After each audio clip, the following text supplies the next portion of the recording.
Jobs लेने में बहुत अव्वल है। ਮੈਨੂੰ ਇਹ ਨੌਕਰੀ ਪੂਰੀ ਮੈਰਿਟ ਦੇ ਆਧਾਰ ਤੇ ਮਿਲੀ ਹੈ, ਕੋਈ ਸਿਫਾਰਿਸ਼ ਨਹੀਂ ਹੋਈ, ਕੰਮ ਪੂਰੇ ਪਾਰਦਰਸ਼ੀ ਢੰਗ ਦੇ ਨਾਲ ਹੋਇਆ। ਪੰਜਾਬ ਸਰਕਾਰ ਦਾ ਬਹੁਤ ਧੰਨਵਾਦ ਕਰਦਾ ਜਿਨ੍ਹਾਂ ਨੇ ਸਾਨੂੰ ਓਪਰਚੁਨਿਟੀ ਲਿਆ ਕੇ ਦਿੱਤੀ। ਮਕੈਨੀਕਲ ਇੰਜੀਨੀਅਰਸ ਨੂੰ ਵੀ रिक्रूट किया। अब तक 50,000 से अधिक सरकारी नौकरियां युवाओं को प्रदान की जा चुकी हैं। ये है नया पंजाब, ये है रंगला पंजाब। आदाब, नमस्कार। द रेड माइक में आपका स्वागत है। मैं हूं सौरभ शुक्ला। आपको याद होगा कुछ दिन पहले उत्तर प्रदेश के मुरादाबाद में बड़ा हंगामा हो गया था।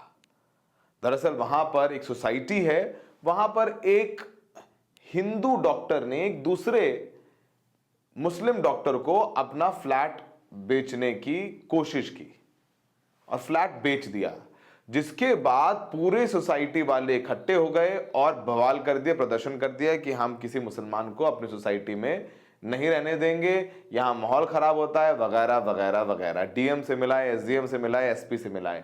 हुआ क्या कि फिर आपस में बैठ करके विधायक ने, डीएम एसडीएम ने सुलह कराई और फिर मुसलमान जिसने खरीदी थी वो फ्लैट वापस से किसी हिंदू को बेच दी।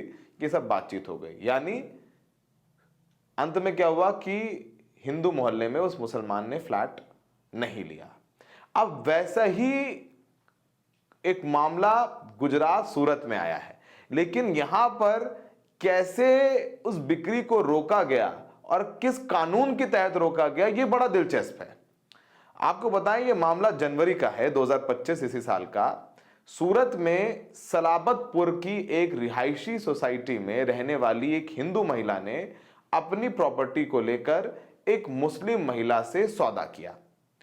खरीदार महिला ने टोकन अमाउंट भी दे दिया, लेकिन जब सोसाइटी के रहने वालों को इस बारे में पता चला तो उन्होंने खरीदार के धर्म पर आपत्ति जताई, जैसा कि आपने मुरादाबाद में देखा था। पड़ोसी महिला से सवाल पूछने लग गए कि आप कैसी हिंदू हैं कि एक मुसलमान को अपना घर बेच रही हैं। अब इस बात को सुनकर हिंदू महिला को बुरा लगा। उसने कहा कि नहीं भाई, मेरी प्रॉपर्टी है, मैं इसकी मालकिन हूं, मैं अपने फैसले पर अडिग हूं, मैं ये प्रॉपर्टी इनको बेच रही हूं। जो हमारी जानकारी है, जो वो घर बेच रही हैं, उसी घर पर किराए पर वो मुस्लिम परिवार रह रहा था। अब महिला अड़ी रही, उसने सौदे का पूरा पैसा भी ले लिया। इसके बाद उसने प्रॉपर्टी बेचने के डॉक्यूमेंट्स तैयार करवाए, पर सोसाइटी के लोग नहीं माने। अब सोसाइटी के लोग चले गए सूरत के कलेक्टर ऑफिस और वहां जाकर उन्होंने शिकायत दर्ज की कि इस पूरे खरीद फरोख्त को रोका जाए। अगर हमारे बीच एक मुसलमान रहेगा तो इलाके का माहौल खराब हो सकता है, वगैरह वगैरह। इसके बाद सूरत की कलेक्टर, जिसे डीएम कहा जाता है, नेहा स्वानी ने डिस्टर्ब्ड एरिया एक्ट यानी अशांत क्षेत्र अधिनियम के प्रावधानों का उल्लंघन करने पर यह प्रॉपर्टी सील कर दी।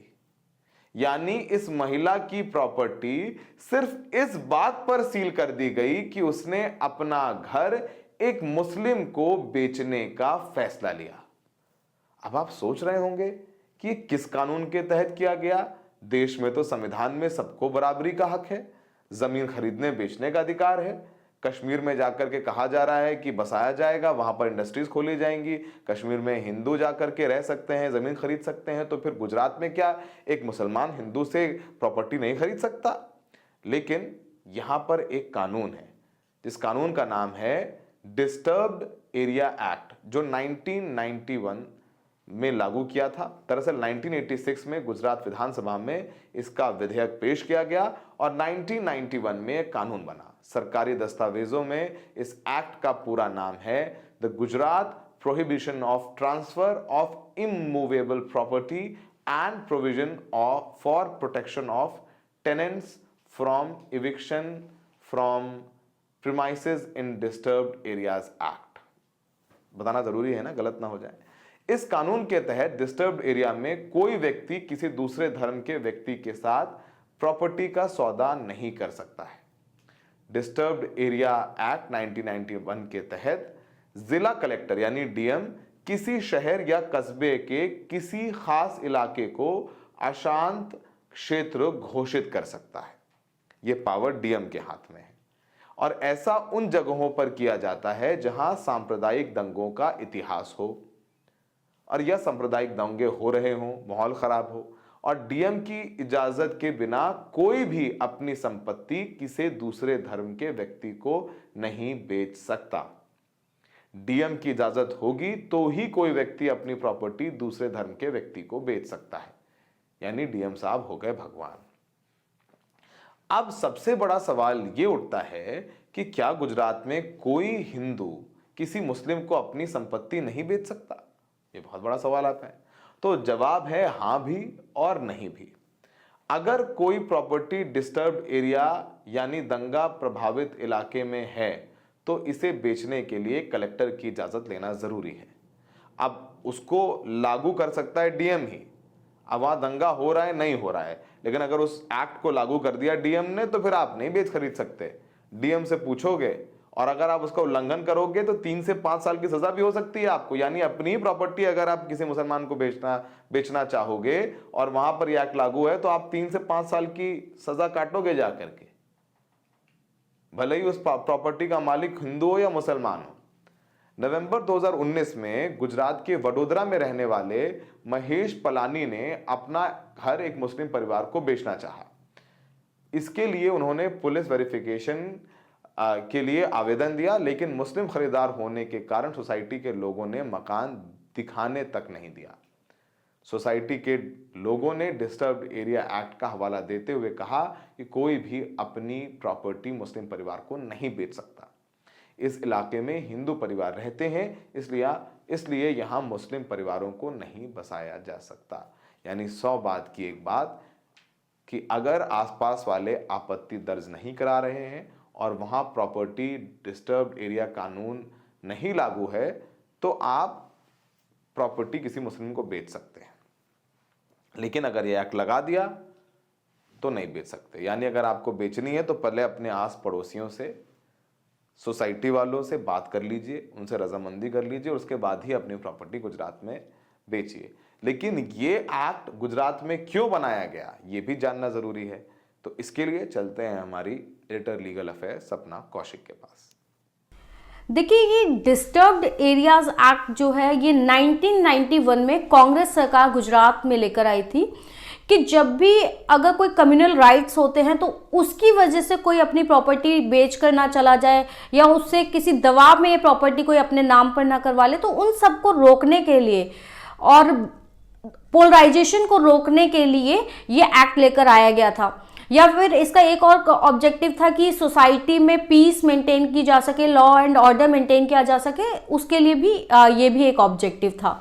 लेकिन अब क्या हो गया, गुजरात के अंदर पोलराइजेशन, या वैसे तो पूरे देश में पोलराइजेशन बहुत ज़्यादा बढ़ गया, लेकिन हम अगर स्पेसिफिकली गुजरात की यहाँ पर बात कर रहे हैं तो गुजरात में अनरिटन सा ये रूल बन गया। वैसे ऐसा कोई क्लॉज नहीं है कि कोई हिंदू मुस्लिम को या मुस्लिम हिंदू को या किसी दूसरी कम्युनिटी को अपनी प्रॉपर्टी नहीं बेच सकता, लेकिन क्योंकि पोलराइजेशन इतना ज़्यादा बढ़ गया तो वहाँ पर हिंदू और मुस्लिम्स के बीच में प्रॉपर्टी को लेकर बहुत ज़्यादा प्रॉब्लम्स आ गई हैं और हिंदू अपनी प्रॉपर्टीज एक तरीके से मुस्लिम्स को बेचना नहीं चाहते और कहीं बेचते हैं तो आसपास के लोग इतनी ज़्यादा ऑब्जेक्शंस लगा देते हैं कि वहाँ पर बहुत सारी मुश्किलें हो रही हैं। तो डिस्टर्ब्ड एरियाज एक्ट का जो सेक्शन 5 है वो ये कहता है कि अगर किसी को भी अपनी प्रॉपर्टी सेल या परचेज करनी है तो उसको डीएम से प्रायर परमिशन लेनी पड़ती है कि मैं अपनी प्रॉपर्टी बेच रहा हूँ, वो अपनी मर्जी से बेच रहा हूँ यहाँ और मुझे इसका पूरा पैसा मिल गया है, मेरे ऊपर कोई दबाव नहीं है।